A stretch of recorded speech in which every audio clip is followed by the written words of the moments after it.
Emang nggak gampang kali Pak. Jabatan kita ya, yang paling besar itu kepala desa. Presiden cuma 5 tahun. Artinya berarti walaupun PIK nanti dibangun tetap dalam koridor desa Kohot. Iya, atuh iyalah ini mau Republik Indonesia. Saya pertaruhkan nyawa saya Pak. Terutama saya. Halo guys, assalamualaikum warahmatullahi wabarakatuh. Selamat datang kembali di channel Reaksi Mas DU. Dan di video kali ini kita akan kembali membahas tentang pagar laut yang sampai hari ini belum juga tuntas ya. Dan berita kali ini datang dari Kades Kohot ya, yaitu Pak Arsin yang kontroversial ya. Ini membuat pernyataan kontroversial ya, berdasarkan salah satu media itu beliau mengucapkan kalimat ya yang kurang lebih bahwa beliau itu ya singkatnya ya, beliau itu kebal hukum seperti itu ya. Jadi bahkan presiden pun katanya nggak bisa tangkap ya. Apakah benar seperti itu? Ya, kita lihat aja selengkapnya. Ikuti terus video ini sampai selesai, dan buat kalian penonton baru jangan lupa berikan dukungan Anda dengan cara klik subscribe. Yuk, kita langsung saja nonton di TikTok ya video-videonya. Sorry. 1, 2, 3, yuk, go. Mulai dari sini ya.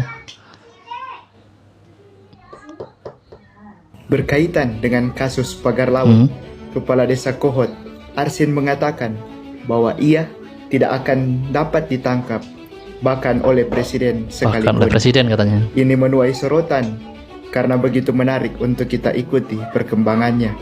Bahkan para warganya sering mengatakan bahwa dia adalah monster. Wih. Mari kita terus ikut perkembangan dari berita Mantap. ini. Berkaitan dengan seserem itu ya. Ini dari Tribun. Kades Kohot Arsin sempat memberikan pengakuan terkait kasus pagar laut yang menyeret dirinya. Dikutip dari tribunnews.com, Arsin mengaku tidak ada yang bisa memenjarakan dirinya dalam kasus itu. Hal itu disampaikan penasihat hukum warga korban pagar laut, Henry Kusuma. Henry mengaku sempat menemui Kades Kohot dan para antek-anteknya beberapa waktu lalu. Dalam pertemuan itu, Kades Kohot memberikan pernyataan arogan yang mengaku tak pernah takut dalam kasus pagar laut. Diceritakan Henry, Arsin sesumbar tak ada yang bisa memenjarakan dirinya, termasuk presiden. Hal itu disampaikan Arsin sembari menepuk pundak kirinya. Bahkan para pengawalnya pun percaya diri Kades Kohot ini tak bisa dipenjara. Kades Kohot Arsin Oke, jadi yang menyampaikan itu adalah pengacara atau kuasa hukum dari korban ya, korban pagar laut itu tersebut ya. Itu jadi pada saat ditemui Pak Kades bilang sama beliau seperti itu ya, seperti yang disampaikan di berita Tribun tadi. Sambil menepuk dada kiri katanya. Kalian bisa bayangkan guys ya. Nih, presiden juga nggak bisa nih menjarain ya gua ya. Oke, lanjut ya. Gimana komentarnya? Tulis ya di kolom komentar. Kepala Desa atau Kades Kohot Arsin masih menjadi sorotan publik lantaran terseret kasus pagar laut di Tangerang. Keberadaan Arsin semakin misterius lantaran menghilang. Selesai namanya menjadi sorotan publik. Kini terungkap pengakuan arogan yang pernah disampaikan Kades Kohot. Adapun Arsin dikenal sosok arogan dan tak segan memaksa warga mengikuti perintahnya.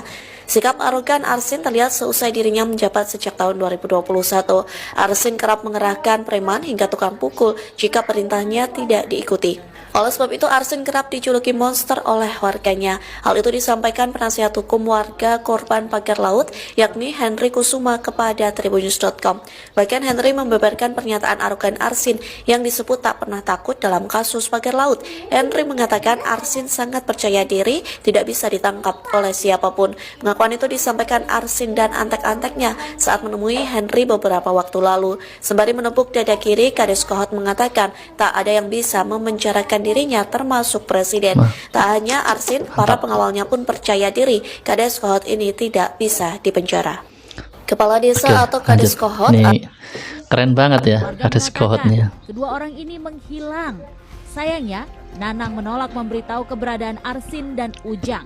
Dia mengaku tidak tahu keberadaan mereka. Bareskrim geledah kantor dan rumah Kades Kohot ini beberapa waktu yang lalu ya. Bareskrim Polri semakin intensif mengusut kasus pagar laut di Kabupaten Tangerang dengan menggeledah kantor dan rumah Kades Kohot Arsin. Sebanyak 20 personel diturunkan dalam operasi yang terbagi menjadi 3 tim. Penggeledahan ini turut melibatkan pusat laboratorium forensik serta petugas polsek setempat. Dalam operasi ini, penyidik berhasil mengamankan sejumlah dokumen penting yang berkaitan dengan dugaan penyalahgunaan penerbitan SHG KGB dan SHM di wilayah pagar laut. Dengan semakin banyaknya bukti yang terkumpul, kasus ini berpotensi berkembang lebih jauh, membuka kemungkinan adanya tersangka baru dalam skandal pagar laut yang telah berlangsung sejak 2021. Salam Pancasila, Biru Suara Rakyat. Ya, Warga lanjut ya. mengatakan, sejak kasus pagar laut muncul dan menyeret nama Arsin dan Ujang Karta, kedua pejabat desa Kohot ini dikabarkan tidak pernah lagi datang ke kantor kepala desa. Polos dong. Warga mengatakan kedua orang ini menghilang. Sayangnya, Nanang menolak memberitahu keberadaan Arsin dan Ujang. Dia mengaku tidak tahu keberadaan mereka. Kami pun bertanya ke warga desa Kohot tentang keberadaan kepala desa mereka. Kami juga mendatangi rumah Arsin. Di rumahnya tidak nampak lagi mobil mewah yang sempat viral. Hanya ada satu mobil yang terparkir. Tidak ada keluarga yang bisa kami wawancara. Orang-orang yang berada di rumah Arsin mengatakan Arsin sedang ada urusan di luar. Istri Arsin pun tidak terlihat di rumah. Perjalanan kami lanjutkan ke rumah salah satu warga bernama Aman Rizal yang menginisiasi gerakan Tangkap Arsin. Rumahnya terletak di Kampung Alarjiban, salah satu kampung yang terkurung oleh pagar laut. Sayangnya, laporan ini tidak ada tindak lanjut. Ya jelas ada lah. Mereka kalau nggak mengintimidasi warga nggak akan berhasil misinya seperti itu. Dan bahkan sudah terjadi kriminalisasi ya. Kami warga di sini yang membela haknya itu dikriminalisasi, itu di BAP. Ada 9 warga yang di BAP. Jadi ini sudah betul-betul zolim ya, jahat banget gitu tujuannya. Selain menyita beberapa dokumen, Bareskrim juga memeriksa 44 saksi, termasuk istri dan adik dari kepala desa Arsin bin Sanib. Status Arsin sendiri hingga Rabu masih sebagai saksi. Belum tersangka juga ya. Di desa Kohot masih ada tersisa pagar laut seperti yang di belakang saya, dan itu adalah pagar laut yang sudah disertifikasi secara ilegal karena sejatinya laut itu tidak bisa dimiliki oleh persorangan ataupun oleh perusahaan. Warga desa Kohot berharap dengan apa yang dilakukan oleh Bareskrim bisa membebaskan mereka dari intimidasi-intimidasi dan juga laut bisa kembali menjadi milik warga desa Kohot. Irina Wardani, Andriawan, Desa Kohot. Sejak kasus pagar laut, ya. Kepala Desa atau Kades Kohot, Arsin masih menjadi sorotan publik lantaran terseret kasus pagar laut di Tangerang. Keberadaan Arsin semakin misterius lantaran menghilang. Ya, kira-kira hilang kemana nih Pak Kades ya? Ini terungkap pengakuan arogan yang pernah disampaikan Kades Kohot. Adapun Arsin dikenal sosok arogan dan tak segan memaksa warga mengikuti perintahnya. Sikap arogan Arsin terlihat selesai dirinya menjabat sejak tahun 2021. Arsin kerap mengerahkan preman hingga tukang pukul jika perintahnya tidak diikuti. Oleh sebab itu Arsin kerap dijuluki monster oleh warganya. Oke, ini karena ada suara musiknya terlalu kencang ya. Kita boleh next dulu ya. Gede gini ya.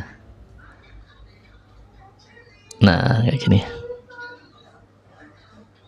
Oke, lanjut.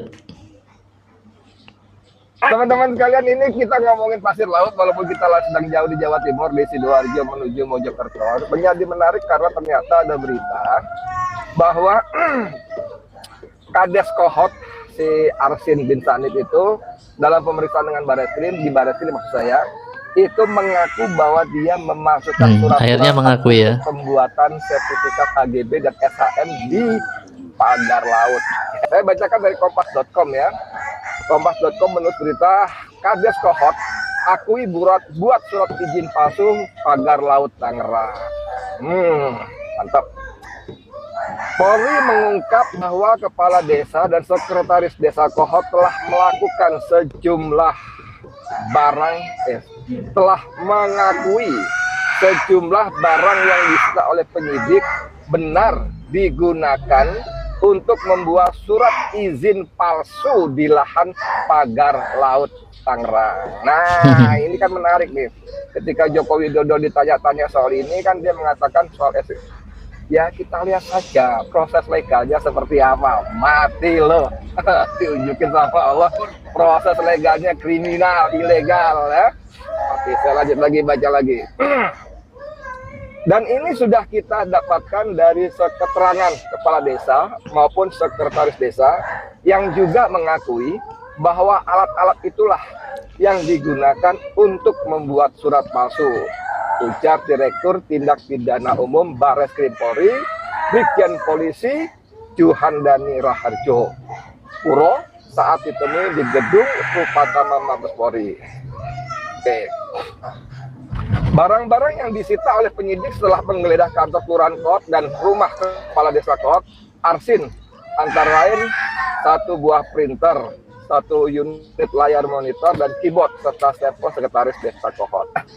Tapi buat kita yang penting adalah bahwa temuan atau pengakuan Kades dan sekretaris Desa Kohot kepada Dirpidum Polri ini harusnya menjadi bahan bagi polisi untuk menindaklanjuti. Artinya apalagi bahwa semua SHM, SHGB yang terbit di perairan utara Kabupaten Tangerang itu, di Laut Utara tadi itu juga tidak sah. Karena proses legalnya diawali dengan pemalsuan dokumen-dokumen yang dibutuhkan untuk penerbitan surat-surat tadi. Nah, pada titik inilah kita juga seperti kata teman kita Ahmad Hosinuddin, walaupun secara kewenangan itu memang kewenangan kantor kepala pertanahan Kabupaten Tangerang. Tapi untuk penerbitan sertifikat ratusan bahkan ribuan hektar seperti itu, nggak mungkin mereka tidak berkomunikasi dengan pimpinan. Ini barang sudah terbuka, orang Jerman. Masa sih yang bawa-bawa aja ya? Benderang, ini nggak bisa nggak. Pagar laut ini adalah sebuah tindakan kriminal dan ujung-ujungnya akan bertemu dengan Agua dan Antoni Salim. Ujungnya lagi ada Joko Widodo. Tinggal sekarang bagaimana polisi mengembangkan kasus ini dengan cara mulai memintai keterangan, memanggil Aguan, Antoni Salim, bahkan Joko Widodo untuk dimintai keterangannya agar kasusnya bisa lebih terbuka dengan terang dan para penjahatnya seperti negara hukum akan memperoleh hukuman yang setimpal. Setuju ya teman-teman ya? Oke. Walaupun ya, oke lah, walaupun kita tahu bagaimana wujud penegakan hukum di negeri kita. Jangan lupa di negeri kita itu negara hukum, katanya semua orang setara di mata hukum, ya. Tapi tidak sama di mata penegak hukum. Mantap. Teman-teman, oke, lanjut ya. Lanjut. Tidak ada yang kebal hukum di Republik ini. Udah wanti-wanti di bawah ya, Pak Presiden Prabowo. Republik Indonesia Prabowo Subianto, Gibran dan Gibran dengan semua kabinet, tidak ada yang kebal hukum. Tidak ada yang kebal hukum. Itu pernyataan dari Pak Prabowo beberapa waktu yang lalu ya, dan sudah dibuktikan hari kemarin ya, itu bahwa Harvey Muiz yang awalnya itu vonisnya 6,5 tahun menjadi 20 tahun ya. Ini gebrakan awal ya. Apakah dengan membereskan kasus pagar laut di Tangerang ini menjadi gebrakan berikutnya? Ya, kita tunggu aja Pak Prabowo ya, gebrakannya ya. Kepala Desa atau Kades Kohot Arsin masih menjadi sorotan publik lantaran terseret kasus pagar laut di Tangerang. Keberadaan Arsin semakin misterius lantaran menghilang selesai namanya menjadi sorotan publik. Kini terungkap pengakuan arogan yang pernah disampaikan Kades Kohot. Adapun Arsin dikenal sosok arogan dan tak segan memaksa warga mengikuti perintahnya. Sikap arogan Arsin terlihat seusai dirinya menjabat sejak tahun 2021. Arsin kerap mengerahkan preman hingga tukang pukul jika perintahnya tidak diikuti. Oleh sebab itu, Arsin kerap dijuluki monster oleh warganya. Hal itu disampaikan penasihat hukum warga korban pagar laut, yakni Henry Kusuma kepada Tribunnews.com. Bahkan Henry membeberkan pernyataan arogan Arsin yang disebut tak pernah takut dalam kasus pagar laut. Henry mengatakan Arsin sangat percaya diri, tidak bisa ditangkap oleh siapapun. Pengakuan itu disampaikan Arsin dan antek-anteknya saat menemui Henry beberapa waktu lalu. Sembari menepuk dada kiri, Kades Kohot mengatakan tak ada yang bisa memenjarakan dirinya termasuk presiden.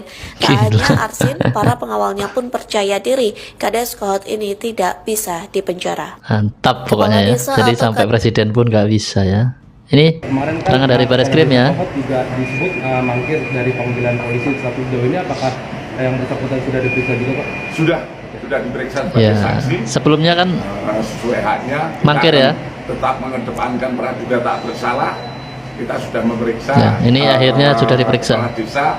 Selanjutnya nanti kalau alat bukti ataupun pemeriksaan Tapi sudah wartawan selesai, kecolongan ya, nggak dapat kami videonya akan ya. segera menggelarkan Pas kedatangan ke Bareskrim gitu ya. patut ditingkatkan sebagai tersangka atau keterlibatan lainnya untuk dikembangkan dalam proses penyidikan lebih lanjut. Sementara itu Dari hasil pemeriksaan sendiri, apa yang didapatkan dari Kades Kohot? dari pemeriksaan di samping perbuatan yang terjadi, penyidik juga mendapatkan modus operandi di mana terlapor dan kawan-kawan itu menggunakan surat palsu dalam melakukan permohonan pengukuran dan permohonan pengakuan hak ke kantor pertanahan Kabupaten Tangerang. Kemudian selanjutnya ada peran-peran yang membantu, yang tentu saja dari peran-peran pembantu dan lain sebagainya ini akan kita lengkapi alat buktinya lebih lanjut. Sementara itu.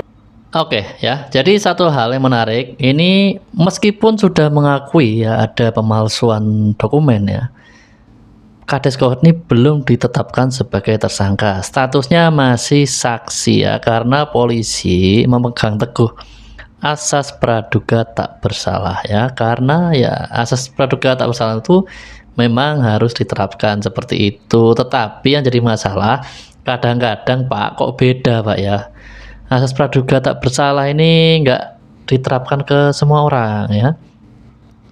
Ya sebagai contoh lah kayak yang kasus Vina Cirebon ya. Pada saat awal-awal penangkapan tuh mana ada ya kasus asas praduga tak bersalah ya. Yang ada asas pasti bersalah gitu. Orang belum diapa-apain udah dituduh ya seperti itu ya. Udah pasti bersalah. Bahkan ini sudah ada pengakuan pun beliau masih mencari bukti ya, bukti yang menguatkan ya. Iya memang harusnya seperti itu. Jadi bukan berdasarkan pengakuan aja. Beda kan kebalik kalau yang kasus Cirebon tuh ya. Yang dikejar pengakuannya aja, buktinya nggak ada ya. Buktinya abu-abu semua. Ya, dan ternyata pengakuan pun disiksa dulu. Aduh, kacau ya.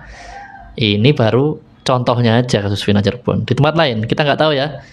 Kenapa kalau kasus-kasus yang menyangkut tentang ya pejabat lah ya, itu kok mantep banget gitu ya asas praduga tak bersalahnya.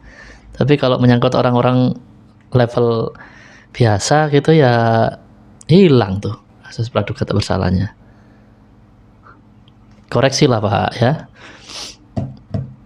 Lanjut. Akhirnya hari ini segera gelar perkara nih. Yang kami periksa. Sudah ada 7 orang diperiksa. Terima kasih kepada Menteri ATR BPN yang sudah mendukung sepenuhnya proses penyelidikan yang dilaksanakan oleh Bareskrim Polri. Dalam hal ini kami memeriksa dari Inspektorat Jenderal BPN RI, kemudian mantan Kakantah Kabupaten Tangerang, Panitia A yaitu 2 orang, kemudian Kakantah Kabupaten Tangerang yang sekarang yang baru, kemudian kasih sengketa Kantah Kabupaten Tangerang dan kasih penetapan Kantah Kabupaten Tangerang. Kemudian dalam proses penyelidikan ini kami sudah saat ini proses pemeriksaan dan kami sudah menerima penyerahan berkas berupa warkah penerbitan sertifikat dari Kantah Kabupaten Tangerang sebanyak 263 berkas yang saat ini diserahkan kepada Polri untuk proses penyelidikan lebih lanjut. Kemudian tindak lanjut proses kami saat ini kami masih melaksanakan pemeriksaan dan selanjutnya kami akan melaksanakan gelar perkara. Kemungkinan gelar perkara akan kami laksanakan besok. Oke, kita tunggu pokoknya update-nya guys ya. Oke, yang menarik ini perlu Mas DU infokan dulu ya sebelum bahas apa yang menarik. yang sebelumnya mungkin kalian dengar sudah ada yang dipecat dan segala macamnya dari Kementerian ATR BPN ya, Pak Nusron waktu itu mengumumkan. Jadi ini beda lagi guys ya, ini yang unsur pidananya ya, ini dari Bareskrim Polri. Jadi bukan cuma dipecat ya, jadi nggak cuma masalah administratif ya. Jadi sanksinya bukan masalah sanksi administrasi aja, tetapi yaitu unsur pidananya dicari juga ya. Dan yang menarik ya, ini baru tak bahas yang menarik. Seperti sudah sistematis guys ya. Jadi ada misalnya kepala desa, bagian ngukurnya, bagian apanya, sampai dengan kabupaten, sampai dengan yang atas-atas tuh di BPN itu ya. Itu nggak cuma satu orang. Ayo bayangin, kalau ada orang yang nakal aja, ini nakal. Kalau ada orang yang nakal, mungkin yang main cuma 1-2 orang lah ya. Nakal ya, ada oknum nakal, oknum lah. Ini kalau udah orang sebanyak ini guys ya. Wah, ini jangan-jangan emang yang dari atas tuh juga memfasilitasi ya. Nih kalau mau nakal kayak gini nih, ayo, ya kan? Bisa diatur. Jangan-jangan kayak gitu, kita nggak tahu ya. Kok ya logika saya pribadi ya, kalau hanya sekedar oknum yang nakal itu mungkin bermainnya ya 1-2 orang ya, 3 orang lah ya gitu ya. Tapi kalau ini jangan-jangan tuh sudah menjadi hal yang biasa ya, mencurigakan banget ya. Kalau ternyata itu adalah rahasia umum di lembaga ya, mulai dari BPN sampai dengan desa tadi ya. Ini wah berat banget nih ya, jangan-jangan dan jadi kebiasaan ya. Di tempat lain, di kasus yang lain kita nggak tahu ya. Ini baru yang kasus khusus pagar laut ini aja ya. Ini miris banget guys ya. Masih nggak masuk di akal gitu kalau cuman ya dikatakan oknum atau oknum nakal lah, segala macam. Ini banyak orang ya yang terkait ya. Oke, lanjut aja guys ya.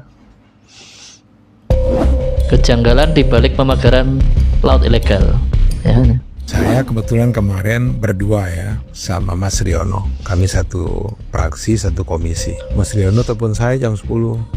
Bang, kita ke lokasi yuk. Nah, kami berangkat ke sana pendek cerita. Nah, dari bincang-bincang kami dengan warga di sana, nampak sekali ya, di luar kasus pagar itu, nampaknya yang perlu kita beri perhatian juga adalah menghilangkan trauma dan rasa takut masyarakat. Karena kami melihat mereka itu melihat dengan siapa bicara gitu kan, kira-kira tendensi apa motif orang datang, itu mereka sangat berhati-hati ya, takut ya mungkin ya. Gitu. Tetapi setelah kami menyampaikan maksud, terus menyampaikan latar belakang dan sebagainya, alhamdulillah kami mendapatkan cerita yang banyak dari mereka ya, tentang bagaimana awal dari pagar itu, terus bagaimana rencana pengembangannya. Saya mau memastikan aja, apakah memang benar Pak, kalau pagar itu memang dibuat oleh PIK 2? Kalau saya secara pribadi ya berani memastikan, dugaan saya itu punya mereka gitu. Karena apa? Karena sesuai dengan cerita masyarakat gitu kan, siapapun yang berani memposting tentang pagar itu mereka langsung mendapat panggilan polisi. Ya. Siapa yang bisa melakukan itu kalau bukan mereka kan gitu. Polisi loh guys. Sekaligus saya minta izin untuk menjawab pertanyaan publik ya, yang semacam nyinyir, mengatakan bahwa masa sih sudah 5 bulan tidak ditahu siapa yang punya gitu. Orang tahu sebenarnya siapa yang punya gitu, tapi tidak ada orang yang berani mengungkap itu, karena itu akan berdampak kepada nasib mereka. Ya kan, mereka dipanggil oleh polisi, mereka tidak mendapat bansos, mereka mendapat tekanan dan lain sebagainya. Ya, daripada mereka mendapatkan itu, mereka kan bukan orang-orang yang kelas menengah seperti kita gitu, yang kemudian berharap mendapatkan bansos gitu kan, yang mengharap ketenangan, berusaha ketika ingin melaut mereka lancar kan, itu yang mereka. Dan kalau itu kemudian terganggu, ya mereka lebih cari aman untuk tidak memberikan itu. Nah, itulah gunanya kita, koalisi masyarakat sipil, anggota DPR yang punya fungsi pengawasan, dan juga media mungkin untuk menceritakan ini gitu. Ya.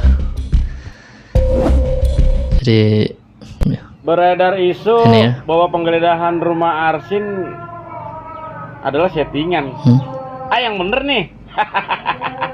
Sudah kuduga, Peggy Russo. Aduh, Kacau nih. Hai, doi. Mau rungkat apa mau gimana nih Indonesia? Aduh, kacau banget dah. Makin kemari ini hukum begini lagi ya. Beredar isu. Oke, ini dari akun Bang Oblak yang biasa menyampaikan bocoran-bocoran ya terkait kasus pagar laut ini ya. Beredar isu katanya penggeledahan tersebut hanya settingan. Di luar itu benar atau tidak, tapi ini bermula dari kekurang percayaan masyarakat sana terhadap polisi ya. Karena Mas Dewi sering ikuti ya di konten-konten tersebut, katanya pada saat dulu ya pemasangan pagar laut, terus habis itu misalkan tuh ada yang kontra dengan PIK, kayak tadi dibilang apa tadi Bapak anggota DPR tadi ya, itu ya ada yang videoin, itu besoknya ada yang datengin polisi ya. Jadi menurut dugaan masyarakat sana itu antara polisi dengan pihak yang dalam tanda kutip ya punya kuasa di area sana itu lebih dekat ketimbang ke masyarakat gitu ya. Jadi bahkan polisi cenderung ya agak jauh ya dari masyarakat ya dalam keterpihakan ya, seperti itu ya. Jadi mungkin mendengar adanya penggeledahan ke kades dan segala macam, makanya skeptis guys ya, nggak percaya ya. Tapi kalau saya pribadi, menurut hemat saya, kita positive thinking dulu ya, karena yang turun ini adalah Bareskrim langsung ya. Ya mau nggak mau ya positive thinking aja lah ya, karena juga kita nggak tahu ya, katanya kadesnya sudah diperiksa dan segala macam tapi belum tersangka juga ya. Ya kita nggak bisa nebak-nebak guys ya. Ya bisanya cuman positive thinking dulu aja ya. Siapa tahu dulu kalau ada polisi-polisi yang memang berpihak kepada pihak yang berseberangan dengan masyarakat di sana ya, itu siapa tahu itu hanya oknum ya, oknum aja. Dan semoga dari Bareskrim ini bisa lebih objektif ya. Itu ya. Jadi ini ada kecurigaan dari Bang Oblak, yang Bang Oblak juga dapat info dari entah dari mana ya, ini isu ya, bahwa penggeledahan rumah Kades Arsin itu hanya settingan lah ya, hanya ya supaya nggak rame aja lah kayak gitu ya. Tapi kita nggak tahu ya. Oke, lanjut. Kenapa kok bisa serumit ini ya? Nah ini pernyataan dari kemarin ada lagi videonya, Lurah. kata dia begini, Sorry. lurahnya hilang. Ini supaya berimbang, kita tampilkan juga dari pihak Kades ya. Kita dengerin guys ya. Lah saya nggak pernah kemana-mana kok hilang. Emang gue dibawa kolong wewe apa? Nggak pernah lah saya begitu. Ya, boleh nih, media mana yang ke rumah saya? 20 saya hadapin, 30 apa jam 3. Jadi nggak pernah menghilang Kades Arsin ya, menurut beliau ya. Ya terima kasih. Ya, ini, aduh ini suara musiknya kenceng banget ya. Ya, terkait Semoga masalah pernyataan ya. yang NJOP diturunkan itu tidak benar, hoax. Saya bisa buktikan ini PBB, cukup 2 bukti. Kalau saya unjukin banyak, karena di Kohot itu bukan sektor 2 hektar tanah, ya banyak ini dan ini pelunasannya. Ini bukti pelunasan dari suara musiknya Roma Irama guys. 3.000 sampai sekarang. NJOP-nya dan jual beli masyarakat yang udah dibayar sama PT dari beberapa puluh yang udah saya tangani selama saya ngejabat itu di atas NJOP. Oke, sorry ya, barangkali mudah-mudahan nggak terpotong video barusan karena ada suara musik yang kenceng ya. Intinya beredar kabar bahwa Kades Arsin menghilang, itu beliau membantah ya. Dia tidak pernah menghilang, katanya tidak pernah kemana-mana. Ada 20 media pun dihadapi katanya ya. Tapi nggak tahu ya, kalian yang rumahnya daerah sana, khususnya yang di Kohot, boleh kasih info bocoran di kolom komentar ya. Sebenarnya beliau ini menghilang beneran apa enggak ya? Tapi kalau lihat dari video penggeledahan memang nggak ada ya beliau ya. Bahkan di desa pun katanya nggak ada tadi ya. Ini yang bener yang mana ini ya? Oke, lanjut ya. Masih dari beliau. Masih ada musiknya kayak ini ya. klarifikasi. Orang KTP yang sekarang masih ini asik nih, nggak ada musiknya. Kecamatan Pak Waji Kabupaten Tangerang. Emang nggak gampang ngerubah begitu? Nggak gampang kali Pak. Jabatan kita ya, yang paling besar itu kepala desa 8 tahun. Itu juga baru selesai revisi Undang-Undang Nomor 6 Tahun 2014 menjadi Undang-Undang Nomor 3 Tahun 2024. Jabatan kepala presiden cuma 5 tahun. KTP seumur hidup. Ya, Pak. Emang gampang ngerubah gituan? Artinya berarti walaupun PIK nanti dibangun tetap dalam koridor Desa Kohot. Atuh iyalah ini mau Republik Indonesia. Mau gimana? Emang gampang. Negara orang ngambil negara orang. Emang negara itu sih omongan yang nggak bisa dipertanggungjawabkan. Kalau menurut saya sih nggak masuk logika lah. Sesuatu yang nggak masuk logika. Iya. Jadi siap ya nanti memberi kuasa sama kami untuk melakukan siap LP ya. Selagi itu benar. Siap, alhamdulillah. Saya pertaruhkan nyawa saya Pak. Kalau benar Pak. Ya Pak ya, siap ya. Sampai dirugikan kan dengan berita-berita ini ya. Terutama saya Pak. Ya, jadi ini satu pertemuan yang ingin melaporkan media-media yang dianggap menyebar hoax ya, bahwa ya ada beberapa hoax menurut beliau ya. Media apa aja ya mereka yang tahu ya. Jangan-jangan Mas Dewi dilaporin juga nih. Oke, lanjut lah ya.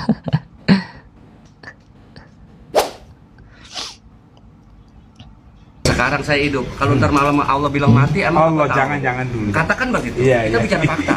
Jadi saya menyatakan yang fakta ya. Sampai detik ini tidak ada yang diomong sama saya itu tidak pernah terjadi. Terkait nanti bagaimana? Lah saya mana tahu. Contoh saya umuri aja. Sekarang saya ngomong sama Bapak. Kalau sekarang nih jam berapa? Jam 4. Kalau ntar maghrib saya dibilang sama Allah diambil nyawa saya mati, apa bisa Bapak bisa jamin? Iya. Saya apalagi saya. Nah yang paling bahaya. Sesuatu yang tidak belum pernah terjadi saya nggak pernah ngomong. Yang paling bahaya kan diisukan juga akan pindah seperti Singapura dari Malaysia. Ada kan? Istilahnya ingin merdeka sendiri. Negara dalam negara gitu loh. Waduh nggak kebayang saya Pak. Orang KTP yang sekarang masih Desa Kohot Kecamatan Pak Waji Kabupaten Tangerang. Emang nggak gampang ngerubah begitu? Nggak gampang kali Pak. Jabatan kita ya, yang paling besar itu kepala desa. Oh, yang tadi ini ya. Lanjutannya. Baru selesai revisi. Oke. Jadi katanya ada isu PIK itu jadi seperti Singapura negara sendiri. Nggak tahu sih, Mas Dewi juga baru denger ini ya. Jadi sebenarnya yang dipermasalahkan masyarakat sana itu kalau Mas Dewi tangkap adalah ini ya, masalah terutama itu kompensasi ya, kompensasi. Kalau soal PSN itu bahkan siapa ya yang bilang, Pak Ahmad Khosinuddin kayaknya ya, itu bukan masalah PSN-nya, masalah kompensasinya ya, gitu ya. Lalu beda lagi ya PSN sama PIK ya. Ini PIK kan punya ya seperti PIK 1 kan bikin perumahan seperti itu ya. Yang ini PIK 2. Perumahan tersebut cara mendapatkan lahannya itu dianggap kurang tepat ya, sehingga banyak warga yang menolak guys ya, seperti itu. Kalau soal PSN-nya ya ada pro kontra memang ya. Cuman kalau seandainya dalam proses pembebasan lahannya lah ya, itu tepat ya, mungkin nggak terlalu sebesar ini mungkin ya, seperti itu ya. Apalagi ditambah dengan adanya pagar laut yang misterius tersebut dengan maksud-maksud tertentu yang kita masih belum jelas sampai sekarang ya. Ya dugaannya sih ya, dugaannya banyak ya, membuat ya reklamasi lah ya, reklamasi otomatis gitu ya. Dan itu sangat merugikan itu ya, merugikan negara, karena itu masuk kedaulatan negara tuh laut-laut itu ya. Jadi mungkin rencananya bagus-bagus saja, tapi prosesnya, nah ini prosesnya ngawur ya guys ya. Nah, oke, kita lanjut ya.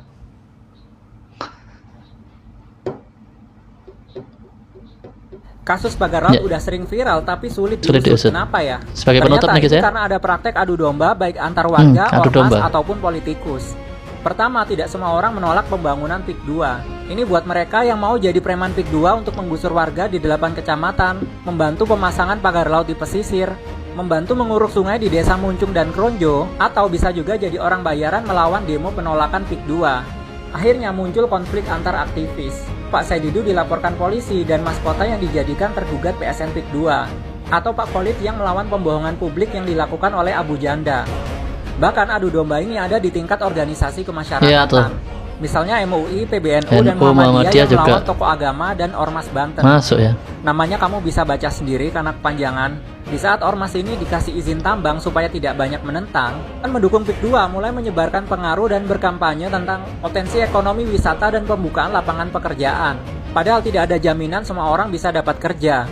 Yang terjadi justru warga dimiskinkan dengan penyerobotan lahan, pelanggaran HAM, dan perusakan ekosistem sungai dan laut. Selain itu, masalah terbesarnya juga karena politikus banyak yang pro dan kontra.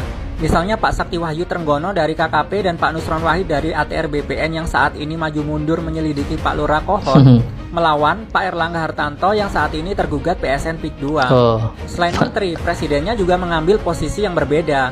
Pak Prabowo mengutus untuk membongkar pagar laut PIK 2, sedangkan Pak Jokowi mengizinkan reklamasi dan menjual pasir laut dan saat ini jadi tergugat PSN PIK 2. Makanya kasus ini nggak selesai-selesai. Jadi kalian harus terus viralkan dan jangan sampai kasus ini tenggelam. Mantap. Aku bikin konten untuk memperjuangkan keadilan. Follow kalau mau cari kebenaran. Follow ya. Kasus di akunnya Mentor Politik ya di TikTok ya. Kalian bisa follow guys ya. Jadi ini menarik yang disampaikan bahwa kita itu juga menghadapi dilema terbentur, bukan dibenturkan ya. Siapa yang membenturkannya nggak tahu ya, apa dibenturkan, apa kita itu terbentur-bentur sendiri ya. Jadi dua kelompok gitu ya, bahkan sampai level menteri, level presiden ya, sampai level bawah ya. Yang paling parah level ormas keagamaan ya. Jadi saling serang ya, ini sangat disayangkan sekali guys ya. Ya kita nggak tahu ujungnya di mana, tapi kita berharap ini semoga segera terang ya. Ya pokoknya yang salah diusut ya, segera pihaknya siapa segera diungkap ya, kita supaya tahu jelas ya, seperti itu ya. Dan kalau memang ada niat baik untuk Indonesia lebih maju melalui pembangunan, termasuk melalui PSN tadi ya, diharapkan dengan cara-cara yang lebih baik ya, itu ya. Dan kalau memang ternyata itu PSN juga perlu dievaluasi, ya dievaluasi ya. Kalau setelah dievaluasi tetap hasilnya ini baik, caranya diperbaiki juga. Oke, sampai di sini dulu guys video kita kali ini. Di video berikutnya kita masih ada video menarik lainnya. Ikuti terus channel kami, aktifkan notifikasi dengan cara tekan tanda lonceng dan pilih aja semua. Sampai jumpa di video berikutnya. Wassalamualaikum warahmatullahi wabarakatuh.